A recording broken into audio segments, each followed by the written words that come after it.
Et à 7h20 sur Europe 1, Dimitri Pavlenko, place à l'édito éco. Bonjour Olivier Babot. Bonjour Dimitri, bonjour Anissa, bonjour à tous. Olivier. Vous nous parlez Olivier ce matin du 10 septembre. Le mot d'ordre pour cette journée, c'est dans 2 semaines, c'est bloquons tout. Et ça ressemble, dites-vous Olivier, ce matin de façon assez surprenante, ça va rassembler des courants aux revendications contradictoires. Oui Dimitri, il est trop tôt pour savoir si cette journée de mobilisation sera un succès ou un flop. Après tout, chaque rentrée en France est étiquetée rouge par les bisons futés politiques de tout poil. Quoi qu'il en soit, le mouvement bloquons tout, né de façon obscure sur une chaîne Telegram, est en train de réussir une forme de convergence des luttes qui symbolise précisément le blocage du pays. Comment cela ? Parce qu'il rassemble, pour aller vite, les fourmis et les cigales. Les fourmis, ce sont les contribuables assommés par la fiscalité. Ils payent toujours plus, mais voient les services publics se dégrader.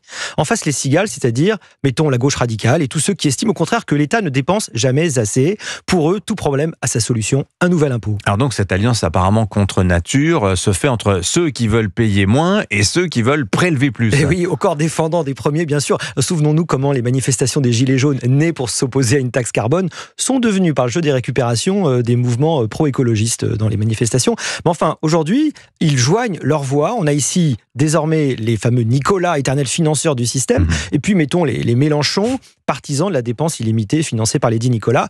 Ils se rassemblent derrière le même mot d'ordre. Mais comment le budget du gouvernement de François Bayrou réussit-il à mécontenter en même temps deux courants qui sont si parfaitement opposés ? Et c'est précisément le drame de la situation actuelle. C'est que nos comptes sont si dégradés que pour s'engager sur une trajectoire de réduction du déficit permettant de maîtriser la dette, le gouvernement doit à la fois fermer un peu le robinet des dépenses et maintenir une pression fiscale élevée. Résultat, on n'a ni l'allègement fiscal qui calmerait les Nicolas, ni la pluie de milliards qui contenterait les cigales. Comment on ferait pour sortir de cette contradiction, Olivier, selon vous ? Ce serait la croissance, qui seule donne des vraies marges de manœuvre budgétaires. Mais la croissance est atone précisément parce que les taux fiscaux et réglementaires étouffent nos entrepreneurs, nos actifs, notre économie en général.